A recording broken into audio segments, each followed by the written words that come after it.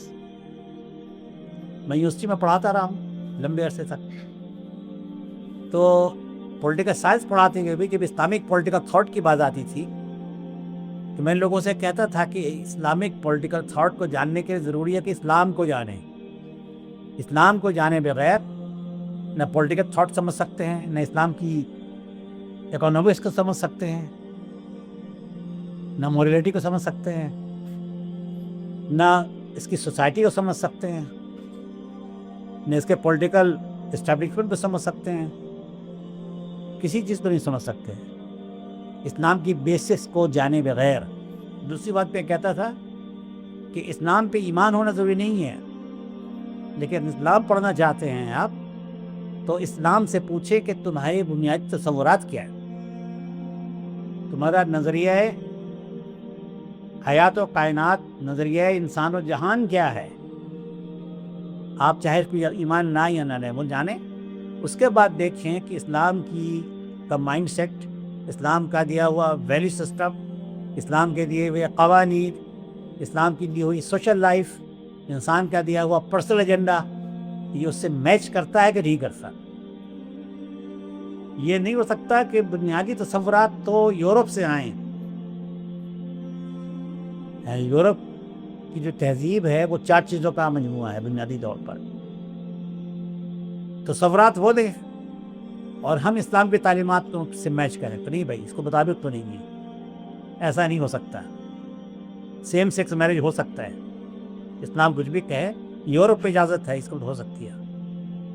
عورت اور مرد ہر لحاظ سے برابر ہیں، فرائض میں بھی، صرف حقوق میں نہیں، فرائض میں بھی، بوجھ اٹھانے میں بھی. یہ پہ یورپ یہ کہتا ہے، ہم کہیں گے نہیں. حقوق میں تو عورت برابر ہے، بلکہ بعض چیزوں میں زیادہ ہے، لیکن ذمہ داریوں میں عورت پہ بوجھ کم ہے. یہ اسلام کا نمایاں وصف ہے کہ عورت کو بوجھل نہیں کیا اسلام نے، ہلکا رکھا ہے، مردوں پہ سارا بوجھ ڈال دیا ہے. مغربی تہذیب کا میں نے جو کہا کہ 4 چیزوں کا مجموعہ ہے، 4 عناصر اس کے مین ہیں. نمبر 1 کیا ہے؟ یونانی تہذیب. یونانی تہذیب بنیادی طور پر مشرک تہذیب تھی، مشرک تہذیب تھی، شرک تھا ہم نے یہاں بہت بڑے پیمانے پر. مغربی علوم جو ہیں آپ جب پڑھنا شروع کرتے ہیں تو آغاز ہی یہاں سے ہوتا ہے، یونان سے. جیسے کہ انسانی تہذیب یونان میں ہی طلوع ہوئی، وہی پیدا ہوئی، وہی پلی بڑھی. یونان سے پہلے کچھ بھی نہیں تھا، نہ مصری تہذیب تھی، نہ چینی تہذیب تھی، نہ یہ عراق کا جو آس پاس کا پورا علاقہ ہے میسوپوٹیمیا، اس کی تہذیب تھی. یہ بہت پرانی ہے. ہندوستان کی تہذیب بہت پرانی ہے، یونان تو بہت بعد کی چیز ہے. تو وہ سب کیا تھا؟ وہ آغاز کرتے ہیں یونان سے، جو مشرکانہ دور کا شدید مشرکانہ. اس کے بعد یونانیوں کے بعد غلبہ ہوا رومیوں کا. وہ صحیح معنوں میں سیکولر دور تھا، سیکولر دور. تو وہ سیکولر عناصر بھی شامل ہو گئے. اس کے بعد آگے چلے تو سینٹ پال کے بعد کی عیسائیت. عیسیٰ ابن مریم کی عیسائیت نہیں، وہ تو اسلام کا. اگر ہمیں معلومات درست دی گئی ہیں تو سینٹ پال کی عیسائیت. میں ایک ذرا سا اگر اس لیے کہہ رہا ہوں کہ سینٹ پال کے بارے میں جو ہمیں انہوں نے بتایا ہے اس کے لحاظ سے اگر ان کی باتیں غلط ہے، وہ ایک نیک آدمی تھا کہ ہم سے بڑی ذمہ ہے. اس لیے کہ پرانی قبل اسلام کی بات ہے یہ، کہ وہی بتاتے ہیں کون کیا تھا. تو وہ عیسائیت جس میں کہ اللہ نے اپنے بیٹے کو نعوذ باللہ دنیا میں بھیجا تاکہ انسانوں کے جو گناہ ہیں ان کا کفارہ وہ بیچارہ ادا کرے بے قصور سولی پہ چڑھ کر. ہے نا؟ معاف کون کرے گا؟ اور خدا ہے جو معاف کرے گا؟ اس خدا نے بیٹے کے چولی پہ چڑھوا دیا تاکہ وہ خدا معاف کر دے. معاف کرنے والا بھی یہی ہے، اور گناہ اور ثواب کا تعین کرنے والا بھی یہی ہے جس نے نعوذ باللہ کے بیٹے کو قربان کیا. کیسی عجیب و غریب عقل میں آنے والی بات ہے. یعنی عقل کیا کہتا ہے؟ عقل کرتے رہتے ہیں وہ لوگ، ریشنل. کیا ریشنل اس کا؟ گناہ اور ثواب کے پیمانے تو اسی رب نے، اسی گاڈ نے، دی گاڈ نے مقرر کیے جس کو مانتے ہیں وہ. سزا بھی وہی دے گا، معاف بھی وہی کرے گا. تو اس کو کیا ضرورت تھی کہ اپنے بیٹے کو سولی پہ چڑھاتا بندوں کے ہاتھ؟ اس کا یہ مطلب یہ ہے کہ تو وہ خدا کا بیٹا نہیں تھا. خدا کا بیٹا سولی پہ کیسے چڑھ سکتا ہے؟ خدا کائنات کے اندر سما ہی نہیں سکتا، اس کا بیٹا کیسے سما سکتا ہے؟ خدا کائنات کے باہر ہے. کائنات تو وہ کچھ ہے جو بنایا ہوا ہے، خدا بنایا ہوا نہیں ہے. خدا کسی نے بنایا نہیں ہے. یعنی بنانے والا، بنانا، یہ جو الفاظ ہیں یہ تو ہمارے لیے ہیں، کائنات کے لیے، خدا کے لیے نہیں ہے. یہ تصورات جو تھے اپریہ کے، انہوں نے یہ کیا کہ شریعت عیسوی جو شریعت موسوی ہی تھی، عیسیٰ علیہ السلام نے موسیٰ علیہ السلام کی شریعت ہی کو قائم رکھا اللہ کے حکم سے، اور اللہ کے حکم سے کچھ اس میں تغیر کیا تھا، کچھ ملاوٹ ہو گئی تھی، ان کو نکالا، کچھ قوانین بدلے، شریعت وہی تھی. لیکن بعد میں عیسائیوں کے یہاں یہ طرح کہ یہ شریعت تو قاتلان مسیح کی شریعت ہے، ہم اسے نہیں مانتے، تو شریعت سے آزاد ہو گئے. شریعت تو وہ تفصیل ہے نا زندگی گزارنے کی. یعنی ہمیں بھی اگر صرف قرآن ہمیں دے دیا جائے اور کہا جائے کہ کچھ نہیں پتا کہ قرآن پہ عمل کیسے ہوگا، نبی صلی اللہ علیہ وسلم کی سیرت و سنت کو چھوڑ دو، احادیث کو چھوڑ دو، تو ہم اسلامی زندگی نہیں گزار سکتے. قرآن میں تفصیلات موجود نہیں ہیں. قرآن تو بنیادی باتیں بتانے کے لیے آیا تھا. وہ قلب انسان، ذہن انسان کو ڈھالنے کے لیے ایک ساتھ سانچے میں ڈھالنے آیا تھا، بنیادوں کو طے کرنے آیا تھا. نماز تو فرض ہے، لیکن کس وقت پڑھنی ہے اور کیسے پڑھنی ہے قرآن نہیں بتاتا، صاحب قرآن بتاتا ہے صلی اللہ علیہ وسلم. تو اگر مسلمان کہے کہ شریعت کو چھوڑو، صرف قرآن تو رکھو، احادیث کو چھوڑ دو، فقہ کو چھوڑ دو، نبی وسلم کی سیرت کو چھوڑ دو، تو ہم بھٹکیں گے نا. تو بھٹکنے والی عیسائیت کا دور تھا. وہ تیسرا عنصر ہے جدید عیسائیت کا. اور چوتھا عنصر بھی سمجھ لیجیے آپ، چونکہ یہودیوں پر بڑا ظلم ڈھایا ہے یورپینز نے، تو ایک ان کے اندر سازشی ذہن پیدا ہوا جو پہلے تھا اور بڑھ گیا. دوسرے انتقامی ذہن بھی پیدا ہوا کہ اس عیسائیت سے انتقام لینا ہے. انہوں نے عیسائیت کی جو خوبیاں تھیں، جو الہامی چیزیں تھیں، ان کو مسخ کرنے کی شعوری کوشش کی. بے شمار ایسے تصورات ڈال دیے وہاں پر جو عیسائیت پہ تھے نہیں، انہوں نے ڈالے. یہاں تک کہ 20ویں صدی آتے آتے ایک پوپ سے انہوں نے باقاعدہ اعلان کروا دیا کہ یسوع مسیح کو جو انہوں نے پھانسی چڑھوایا تھا، سولی چڑھوایا تھا یہودیوں نے، ہم انہیں معاف کرتے. یہاں تک بات پہنچ گئی. 20ویں صدی کی بڈ میں اس پوپ کا نام مجھے یاد نہیں آ رہا ہے، آپ دیکھیں تو معلوم ہو جائے، اسے بغیر معافی کا اعلان کر دیا. وہ کہ آپ عیسیٰ کے خون سے ان پہ ہاتھ رنگے ہوئے نہیں کی. تو یہ پورا ایک پروسیس رہا ہے صدیوں کا کہ جس کے انہوں نے پینیٹریٹ کیا چرچ میں. اس طرح سے جو مغربی تہذیب بنی. اور پھر ایک پانچواں عنصر وہ ہے کہ جب انہوں نے کہا کہ وحی کا کوئی کام نہیں ہے انسانی زندگی، انسان کی عقل کافی ہے ہدایت کے لیے. تجربے نے بتایا کہ عقل کافی نہیں ہے، تو اچھا تو انسانی تجربہ اس پہ ایڈ کرنا ہے. دو چیزیں ہوں گی، انسانی عقل اور دوسرا انسانی تجربہ. اس سے بھی نہیں ہوا، پھر تجربے الگ رہتے. پھر تیسری چیز یہ ہوئی کہ اچھا رائے عامہ، جنرل ول، عام طور پر جو لوگ چاہتے ہوں جو کچھ، اس سے طے ہوگا، صحیح غلط کا فیصلہ ہوگا. تو کہیں جنرل ول کے لیے ریفرینڈم ہوتا تھا یا ہوتا ہے، کہیں پارلیمنٹ ہے اس کے لیے جو طے کرتی ہے جائز ناجائز، حلال و حرام. بلکہ آپ نے جو ترقیات کا ذکر کیا تھا اس کا ایک مضمون تو ہے نا اس پر، کہ جب شراب پر پابندی لگی امریکہ میں، تقریباً 16-17 سال تک پابندی رہی، حرام قرار دے دیا ان کی کانگریس میں. لیکن معلوم ہوا کہ اس سے تو شراب نوشی بھی بڑھ گئی ہے، شراب کا کاروبار بھی بڑھ گیا ہے، مسئلہ حل نہیں ہوا. تو انہوں نے ریورس فیصلہ کیا، حلال کر دیا. تو حرام بھی خود کیا تھا، حلال بھی خود ہی کیا. انسان یہ کچھ کرتا ہے اب شریعت نہیں ہوگی تو خود ہی کریں گے نا. وہ اتنے ووٹ پڑ گئے تو حلال، اتنے ووٹ پڑ گئے تو حرام.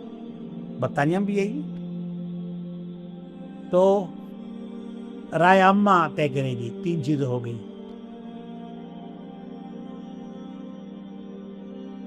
تو یہ سب چیزیں مل کر مغربی تہذیب بنی.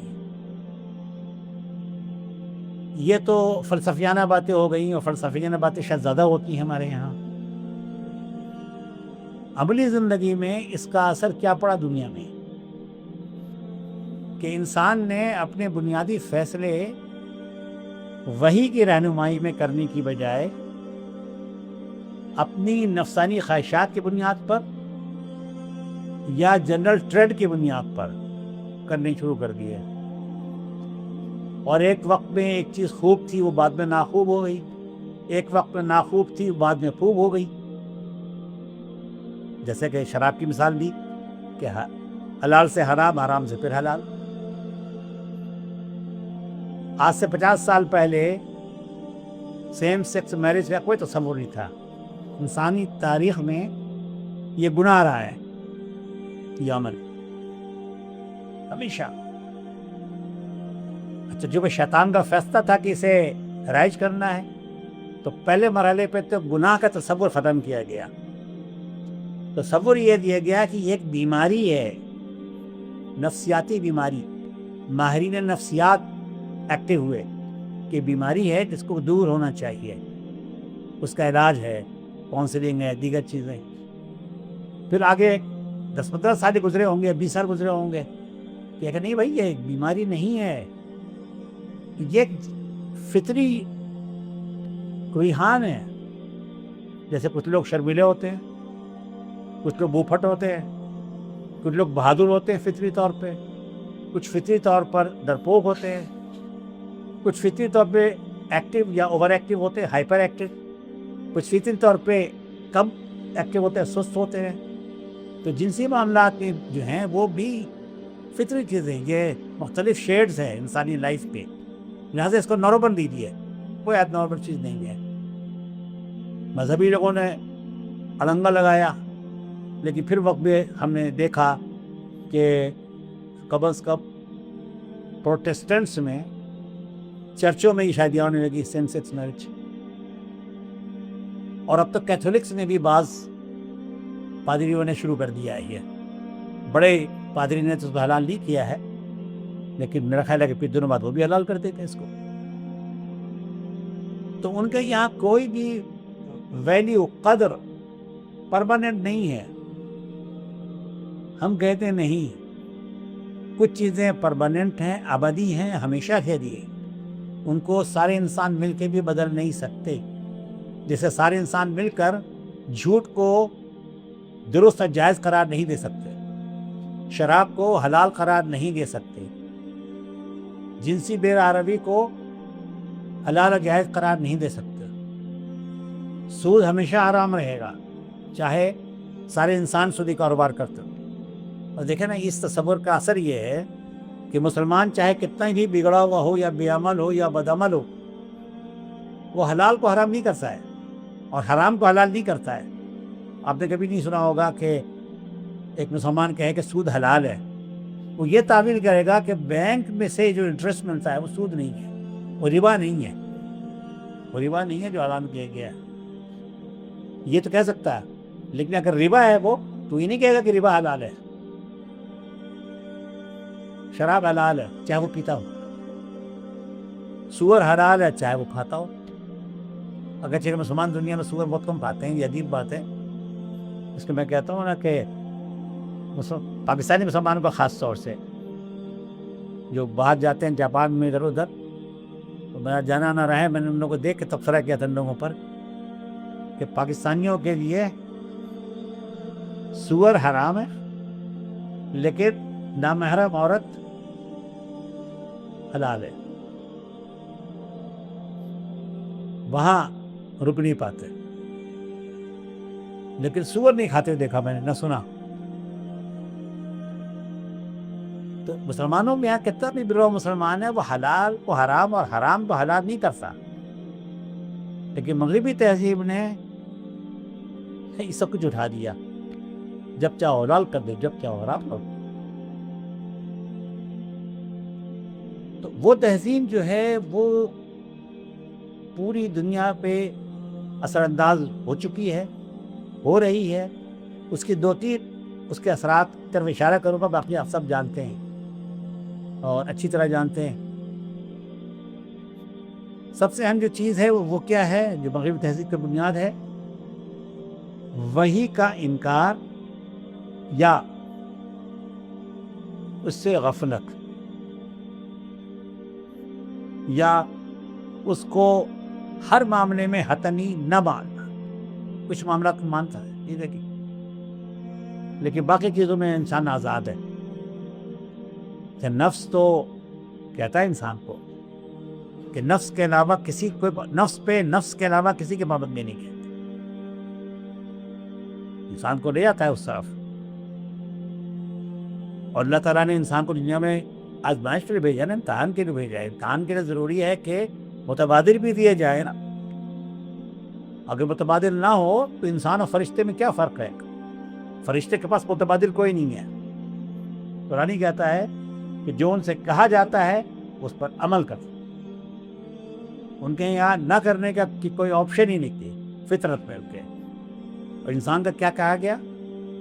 فَأَلْهَمَهَا فُجُورَهَا وَتَقْوَاهَا قَدْ أَفْلَحَ مَنْ زَكَّاهَا وَقَدْ خَابَ مَنْ دَسَّاهَا۔ نفس انسانی میں ہم نے خیر، خوبی، نیکی کا بھرپور پوٹینشل رکھ دیا، اور فسق و فجور، نافرمانی، ظلم، بغاوت، اس کا پوٹینشل بھی بھرپور رکھ دیا ہے۔ دونوں چیز انسان کے اندر ہیں۔ یہ ایک امتحان ہے کہ انسان کس کے غلبے کو قبول کر لیتا ہے۔ جو جنرل چیز ہے وہ یہ ہے، مشاہدہ بھی اور تجربہ بھی اور دین کی گواہی بھی، کہ لوگ بیچ بیچ میں جھکتے ہیں، تھوڑا ادھر زیادہ دیر جھکے رہیں، غلطیاں ہوں گی پھر ادھر آ جائیں خیر کی طرف، پھر ادھر آ جائیں، بار بار آ جائیں۔ اسی لیے اللہ تعالیٰ نے قرآن میں کس طرح استعمال کی ہے، توابین، اہل ایمان کے لیے، نیک لوگوں کے لیے توابین کہا گیا ہے، پلٹ آنے والے، کثرت سے پلٹنے والے۔ تو پلٹتا کون ہے؟ جو کہیں نکل جاتا تو پلٹتا ہے نا۔ تو تھوڑی تھوڑی دیر کے لیے انسان دنیا کے جھانسے میں آتا ہے، نفس کے جھانسے میں آتا ہے، شیطان کے جالوں میں آتا ہے، لیکن فوراً پلٹتا ہے، بار بار۔ یہ ہے اہل ایمان کی خصوصیت۔ یہ خصوصیت نہیں ہے کہ ان سے غلطی ہو ہی نہیں سکتی یا ہوتی ہی نہیں ہے، زیادہ دیر تک وہاں نہیں رہ سکتا، بے چین ہوتا ہے پھر آ جاتا ہے سیدھے راستے دکھا۔ تو مغربی تہذیب جو ہے وہ سب سے بنیادی جو اثر ہے وہ یہ ہے کہ وحی الہی، وحی میں ایک جامع لفظ استعمال کر رہا ہوں، اس مذہب ہے، دین ہے، کتاب اللہ ہے، سنت رسول اللہ ہے۔ اگر وہ عیسائی ہیں تو ان کے لیے اپنی نبی کی تعلیمات ہیں، یہودی ہیں تو ان کی تعلیمات ہیں۔ میں اس وقت مسلمان اور غیر مسلمان کے پیمانے نہیں بیان کر رہا ہوں، میں مغربی تہذیب کے اثرات بیان کر رہا ہوں۔ دوسری چیز جو اس کے ساتھ ساتھ ہی ہے وہ ہے مادہ پرستی۔ اصل چیز جو ہے حواس خمسہ کی گرفت میں آنے والی ہے، دیکھ سکیں، سن سکیں، چھو سکیں، چکھ سکیں، محسوس کر سکیں، کھا پی سکیں، وہی سب کچھ ہے۔ اسی کو مادہ کہتے ہیں نا۔ جو چیز مادی نہیں ہے وہ یا تو ہے ہی نہیں یا اس کی اہمیت نہیں ہے۔ اصل چیز اسی لیے دیکھیں، جو انسان بنتا ہے اس تہذیب میں، چاہے وہ کہنے کو مسلمان ہو، وہ صرف یہ دیکھتا ہے کہ اس میں کیا سکھایا جاتا ہے، گناہ کرو پکڑے مت جاؤ، گناہ کرو یا بدکاری کرو پکڑے نہ جاؤ، چوری کرو پکڑے نہ جاؤ، ثبوت نہ چھوڑو۔ اس میں یہ نہیں کہ اگر کوئی پکڑنے کا خطرہ نہ ہو تو بھی انسان بچے۔ خطرہ ہے تو بچے گا، وہ پارسا ہوگا. مغربی تہذیب کے بارے میں ہم گنگاتے رہتے ہیں نا، بہت سے خوبیاں ان کے اندر. خوبیوں کے بغیر تو دنیا میں کوئی پنپ نہیں سکتا. بغیر خیر کے کچھ چاہے جزوی خیر ہو، دنیا میں اس کائنات میں کوئی چیز بھرپور نہیں سکتی. خیر اور جذبہ تعمیر، یہ دو چیزیں یاد رکھیے. کسی نظریے میں، کسی تہذیب میں، کسی تحریک میں، کسی فرد میں اگر یہ دو خوبیاں ہیں تو چاہے وہ کفر ہو، چاہے وہ کافر ہو، وہ ایک حد تک پنپ سکتا ہے، پروان چل سکتا ہے. ایک جزوی کوئی نہ کوئی خیر کا عنصر. خالص شر کو اللہ تعالیٰ نے اس کائنات میں جینے کا موقع نہیں دیا. اس میں کچھ نہ کچھ خیر ہوتا ہے. اور دوسری چیز جذبہ تعمیر یا نفع بخشی، اس سے انسانوں کو کچھ فائدہ پہنچے. وہ فائدہ چاہے مادی ہو، وہ اچھی دوائیں بنا لے، کمیونیکیشن کے جدید ذرائع بنا لیں، ٹرانسپورٹیشن کے لیے بہترین سواریاں تیار کر لیں، رہنے کے لیے اچھے گھر بنا لیں، نیچرل ڈیزاسٹر سے بچنے کا کوئی انتظام کر لیں.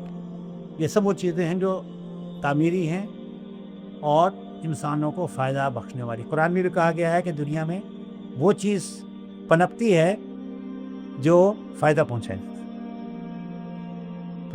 والی. اور آپ مسلمانوں کی تاریخ پڑھیں گے تو پہلے 100 سال میں اسلام جتنا پھیلا، اس میں ان چیزوں کا دخل ہے. فتوحات اس کے بعد جاری نہیں، سینکڑوں سال تک.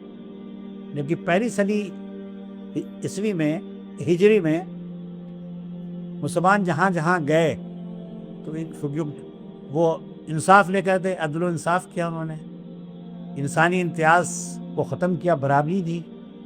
اور تیسری چیز نفع بخشی. ان کا ہاتھ یوں نہیں ہوتا تھا، یوں ہوتا تھا دینے والے. تو جب تک یہ خصوصیت مسلمانوں میں رہی، صرف مسلمان نہیں پھیلے، صرف اقتدار نہیں پھیلا، صرف خلافت یا شہنشاہیت نہیں پھیلی،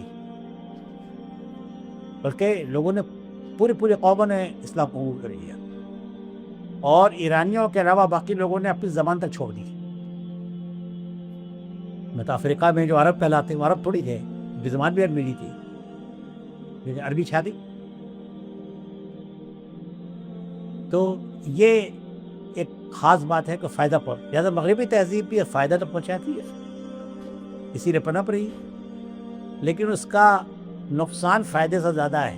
جو شراب کے بارے میں اللہ تعالیٰ نے کہا ہے نا کہ اس میں فائدے ہیں، شراب کا رمبا ہے نا کہ اس میں فائدے ہیں، لیکن اس کا نقصان اس کے فائدے سے زیادہ ہے.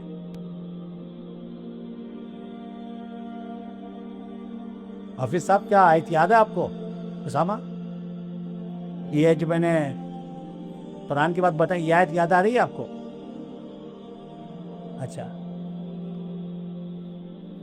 تو اور بھی کوئی حافظ اللہ سنا دے وہ آیت کیا ہے جس میں کہا گیا کہ یہ دونوں باتیں تو وہ چیز پنپتی ہے جس میں کہ وہ سنا دے جو فائدہ پہنچاتی. کون سن یاد آ گئی؟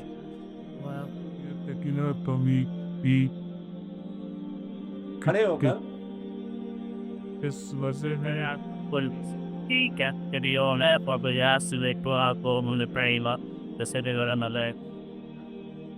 جزاک اللہ. میں ان کو جو جانتا ہوں اس لیے ان کو کہا، باقی تو میں نہیں جانتا لوگوں کو. تو مغربی تہذیب میں دوسری چیز ہے مادہ پرستی. تیسری چیز اسی کا ایک اور حصہ سمجھے کہ مرحلہ ہے، عاجلہ کی محبت ہے،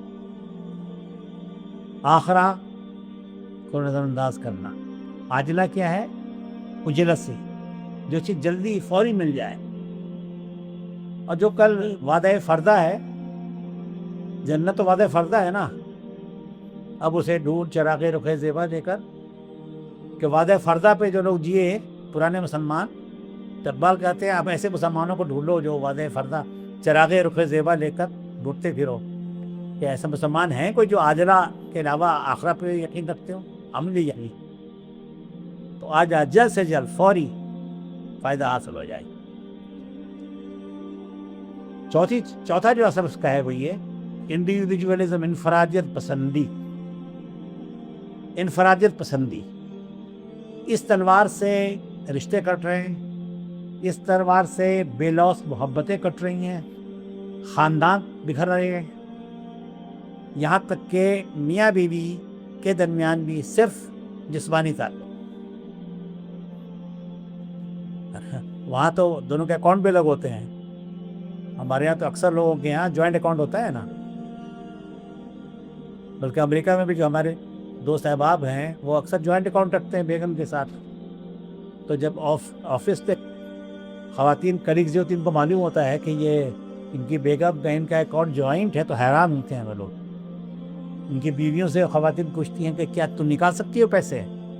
میرے پاس کارڈ ہے، میں جتنا چاہوں نکالوں. کماتی ہے تم؟ نہیں کماتی. میاں کماتا ہے. خرچ کر سکتی ہو؟ ہاں خرچ کر سکتے ہیں. کہ جس سے وہاں کی عورتیں بھی رش کرتی ہیں کاش کہ ہمیں بھی ایسا ہی لائف پارٹنر ملے اتنا اعتماد کرنے والا. تو یہ 4 میں نے باتیں بتائی ہیں آپ کو مغربی تہذیب کے جو فوری اثرات ہیں. اس کے اور بھی اثرات ہیں. تو ایک تو یہ کہ آخرت یہ وحی سے بے نیازی، یا اس کا انکار، یا اس سے غفلت، یا اس کو محدود کر دینا کہ وحی کا رول زندگی کے فلاں شعبے میں تو ہے فراوری. نمبر 2 مادہ پرستی، دنیا. نمبر 3 انتظار نہیں کرنا بلکہ جلدی سے جلدی فوری عاجلہ اجلت. اور نمبر 4 کہ اپنے رپورٹ بھی کر رہا ہے انفرادی پسندی، خود پسندی بھی کہہ لی. جب ایک فرد کو بڑا ہونا ہے تو میں بڑا ہوں گا نا جب اپنے یہاں، آپ کو بڑا نہیں کروں گا. پھر اس سے اور اس کی شاخیں نکلتی ہیں، خود پسندی، خود پرستی کے فریب، دہی اور دیگر چیزیں، بے شمار چیزیں. تو آخرت اس میں کہیں نہیں. جب عادلہ چاہیے آپ کو تو آخرت تو نہیں ہے نا، پھر کوئی آخرت کا ہی خیال بھی نہیں ہے.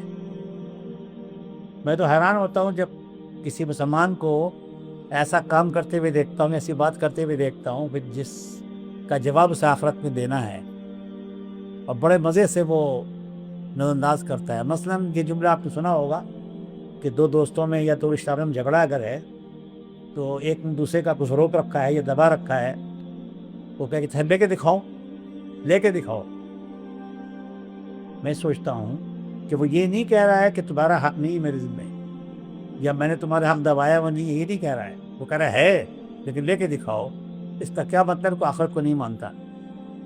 یہی مطلب ہے نا، کیونکہ وہاں تو دینا پڑے گا اسے، اور وہاں تو نہیں دے سکے گا. وہاں تو یہی ہوگا حدیثوں کے مطابق کہ نیکیاں دینی پڑیں گی اپنی، اور نیکیاں ختم ہو جائیں گی تو اس کے گناہ لینے پڑیں گے.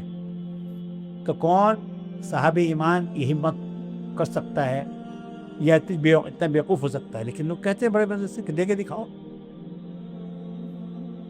یعنی آخرت پر کوئی عمل ہی کوئی ایمان نہیں ہے. میرا خیال ہے کہ بات کافی ہو گئی ہے، گھنٹہ ہو گیا ہوگا. 10 منٹ بعد اور سوال جواب بھی تو رہا پہلے. تو اور بھی اس کے ہیں شخصانے. تو مغربی تہذیب کو اپنے اندر محسوس کیجیے، اپنے گھروں میں محسوس کیجیے، اپنے طرز فکر میں، اپنے ویژن میں، اپنے مائنڈ سیٹ میں، اپنے فیملی کے ویلیو سسٹم میں دیکھیے آپ کہ وہاں تو سرایت نہیں کر چکی ہے یہ چیز. ایک چھوٹی سی بات ہے کہ اپنی گفتگو ختم کرتا ہوں. شادیاں وادیاں ہوتی ہیں نا، ایک سیزن ہوتا ہے پورا، جس میں کہ اب جیسے عید کے بعد شادیوں کا سیزن چلا، بقرعید کے بعد چلے گا. سردیوں میں شادیاں بہت ہوتی ہیں. سردی کی شادیاں شاید ذرا آرام دہ ہوتی ہیں یا کیا ہوتا ہے، اچھی لگتی ہے، مزہ زیادہ آتا ہے اس میں. تو شادیوں وہ شادیاں ہوتی ہیں. تو اس میں خواتین کا مسئلہ یہ ہوتا ہے کہ ایک ساتھ تو 8-10 دعوتیں ہیں کہ اس دعوت میں میں کپڑے پہن کر گئی تھی، اب اس میں کیسے جاؤں؟ وہ بھی خاندان کی دعوت ہے، یہ بھی خاندان کی دعوت ہو، وہی کپڑے پہنے سب پہچانتی ہیں. اور خواتین تو بعض ایسی ہوتی بتاتی ہیں اچھا چاہیے جی تو پچھلے سال فلاں کی تقریب میں آئی تھی یہی پہنے تھے نا. تو میں نے اپنے گھر میں اپنی بیٹیوں کو اپنے گھر کے خواتین کو یہ کہا کہ اس سے نکلو اس سے. اور اس کا طریقہ یہ ہے کہ دوبارہ پہن کے جاؤ اور اگر کوئی خاتون نے اچھا ہے تم یہ پہن کے آئی ہو بہت اچھا لگ رہا ہے تو فلاں دن پہن کے آئی تھی تو ان سے کہنا کہ ہاں اس نے بھی پہن کر آئی تھی اور جو فلاں جس میں آپ نہیں تھی وہاں بھی پہن کر گئی تھی میں اور فلاں وہاں بھی پہن کر گئی تھی. میں نے کہا کہ اگر ہماری خواتین یہ کام نہیں کریں گی ہمارے گھر والے یہ کام نہیں کریں گے ہم یہ کام نہیں کریں گے تو کون کرے گا. حضرت عیسیٰ علیہ السلام نے اپنے حواریوں کو کہا تھا وہ تھوڑے سے تھے نا تو بیچارے وہ ہوتے ہوں گے مایوس ہوتے ہوں گے یا دل بیٹھتا ہوگا کہ اللہ کے نبی آیا ہوا اور اتنے بڑے معاشرے میں صرف ہم چند ہو. تو ان کا حوصلہ بھی اڑاتے تھے کہ تم زمین کا نمک ہو تم پہاڑی کا چراغ. یہ دو اصطلاحات ہیں خاص طور پر. تم زمین کا نمک ہو تم پہاڑی کا چراغ ہو. زمین کا نمک سے مراد یہ نمک تو تھوڑا سا ہے نمک بہت زیادہ نہیں چاہیے.